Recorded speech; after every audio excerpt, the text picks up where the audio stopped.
What's going on, guys, and welcome back to the channel. Hey, good morning. We haven't done one of these in a while. We're going to film a quote-unquote daily vlog today. We're going to take you with us because we landed this morning. I don't normally drink coffee, but we landed this morning at 7:30 in the morning in Fort Lauderdale. So it is a very quick trip, like an up and down. Got in this morning, leaving tomorrow morning because, you want to tell them? Is it your thing? So if you guys watched the video that I did, I haven't done a lot of videos lately and I'm usually not on her channel, but if you guys watched the video where we got the Corvette, maybe it was like 2 videos ago or whatever it was. If you listen to the intro, I don't know if you guys can hear it or not, but my voice sounds like I have like party girl voice. So my voice is extremely raspy.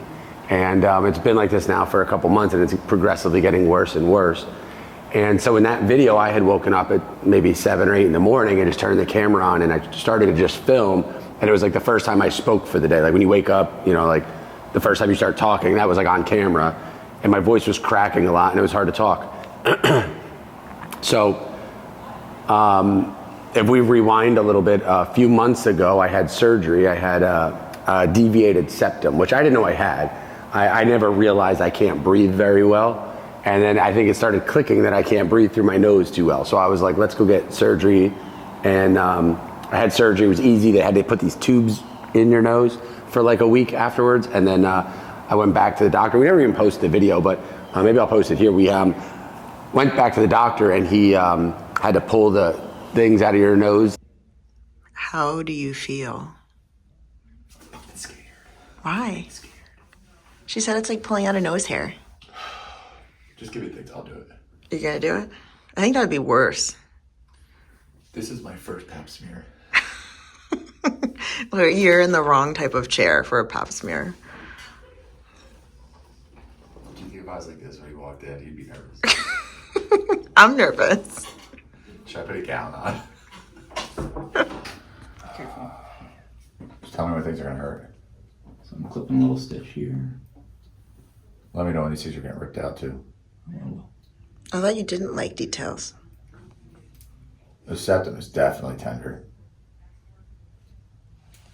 That's normal, right? Mm-hmm. Chin towards me. Okay, this is kind of the worst part when the stitch comes out.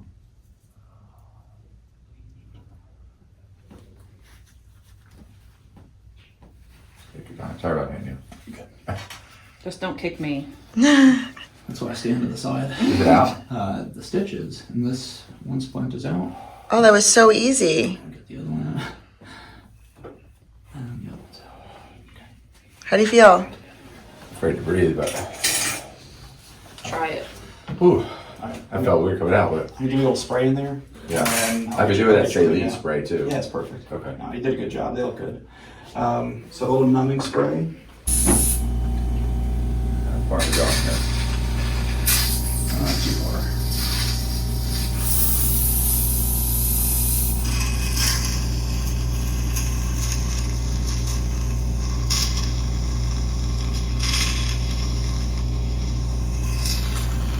Let's check this out.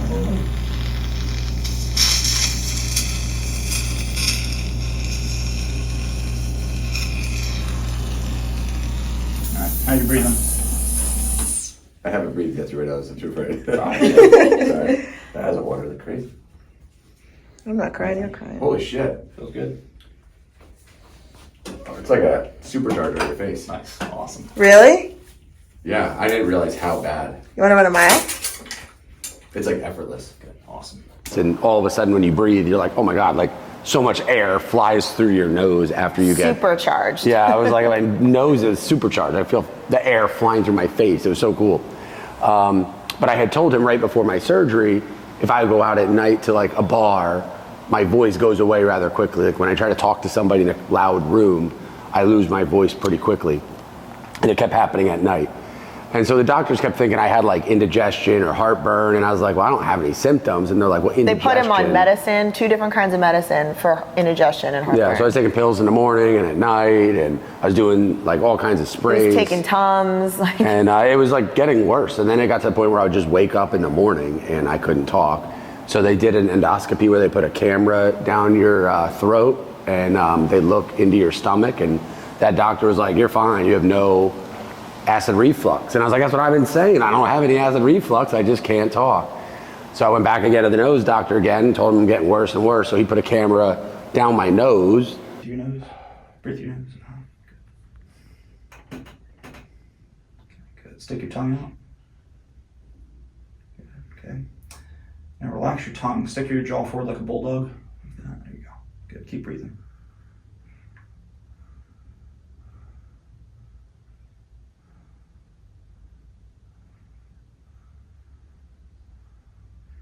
And looked at my vocal cords, and finally he found a some kind of like cyst or something, like a polyp or a cyst on my actual vocal cords. And so he's like, you need to go see a specialist, and you're probably gonna have to have surgery on your vocal cords. And I was like, well, that sounds like a lot of fun. I was like, how do they do that? And he's like, usually they stick like a tube down your throat and they do surgery through your mouth, so they don't actually like cut your neck. And I was like, good, because I'm not shaving my beard. So good luck with that. It should be laparoscopic. If I wake up from surgery and I don't have a beard. Well, we're not here for surgery. No, so he said, okay, so this is like a month ago that this is happening. And he goes, you need to go to Charleston to see a specialist. Myrtle Beach is not where you go if anything serious happens, by the way. People fly back to the Northeast, people fly down to Florida, they go to MUSC in Charleston. You do not do surgeries. Yeah, typically you just Myrtle always, Beach. like, specialists are always in big, condensed cities. So, and you want to see the best. yeah, so he's like, go to Charleston, this woman's amazing. So I was like, all right, cool. So I left the office and immediately called her and was like, hey, can I book an appointment? And this was like in September, and she's like, yeah, I can get you in February. And I was like, Jesus, like, just sit around and do nothing until February? Meanwhile, it's getting progressively worse. Yeah. Basically now by the day, we notice it getting worse and worse. And then the thing that like kind of bothered me a little bit, he's like, well, once we like are in there and we remove whatever it is out of your throat, we can biopsy and find out if it's cancerous. And I was like, oh, that's cool. We're gonna wait like, so we just sit here till February wondering if I have some kind of cancer growing in my throat. So I was like, so then I was like, well, why do I have to only go to Charleston? So we called a doctor in Boca, Florida, and I explained to her that I wanted to get seen quickly. Shout out to Marissa, PJ's wife, because she said her sister knew of a specialist out here. So it doesn't hurt to like tell your story to people, because you never know who knows somebody that could help you out. So shout out to Marissa. Yeah, so I called that doctor and I was like, listen, I live in Myrtle Beach. I was supposed to go to Charleston, but I'd rather come to you guys. And they're like, sir, we're in Florida. And I was like, yeah, well, Charleston's a 2-hour drive. Boca's a 1-hour flight, so you're actually closer than Charleston. This is Chris's version of girl math right now. And so the girl's like, well, I guess that makes sense. So she's like, do you want to come in like tomorrow? I was like, no, I got to book a flight and like figure it out. So I was like, it was pretty amazing that they can get me in so quickly. So that's why we're here today. So we flew into Florida. We're going to try to film a little bit while we're here, because we got some dead time. My appointment's at 2 o'clock, so we got some time to kill.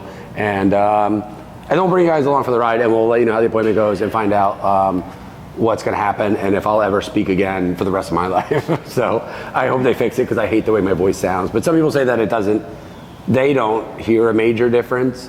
I definitely do. I do, because I hear him in the videos and stuff, so I can hear it definitely.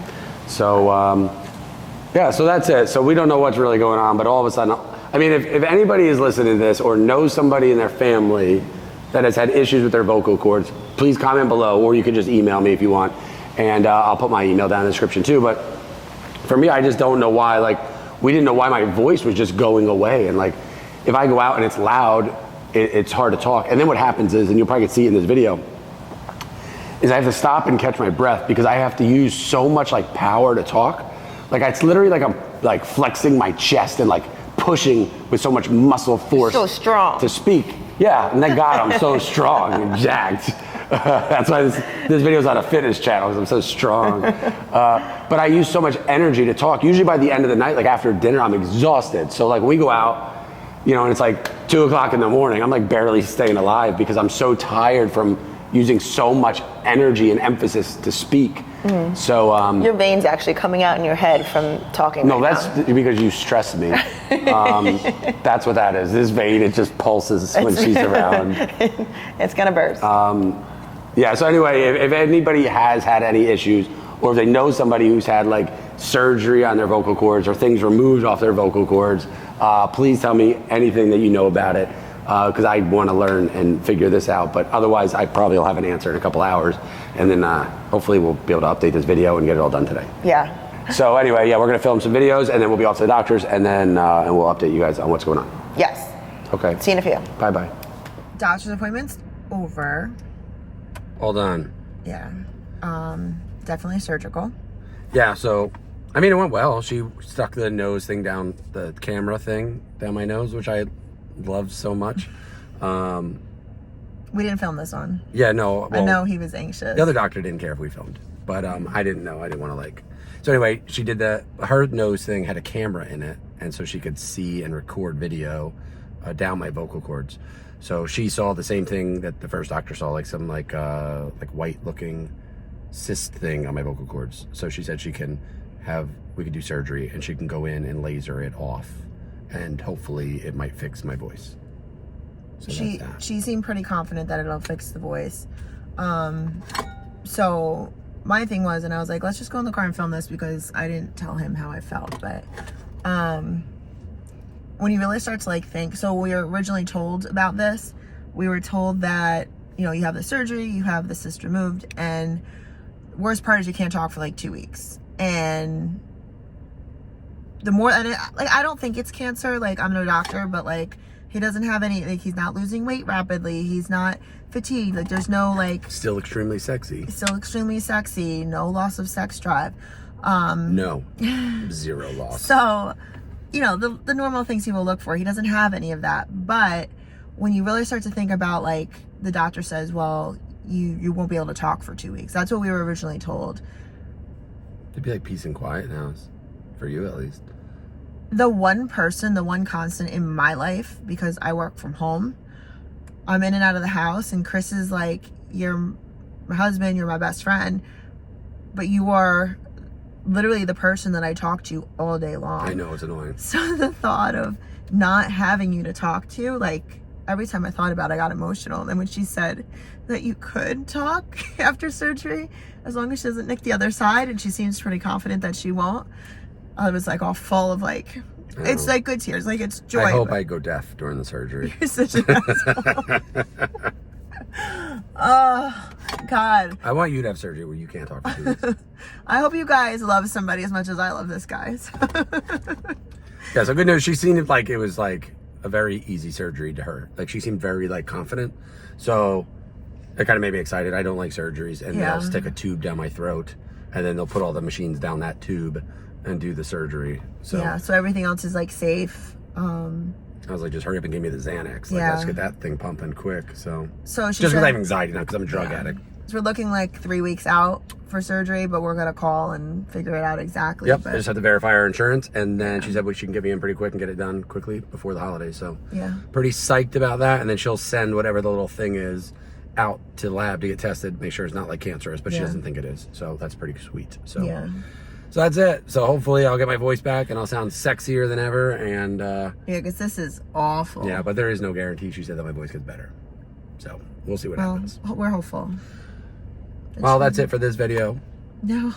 I hope you guys like that we are so inclusive with our lives. We haven't done a daily vlog in a while, but this seemed like a good one to share. So, all right. We will see you guys next time, and we will continue to update you on what's next. Peace out, everybody. Bye.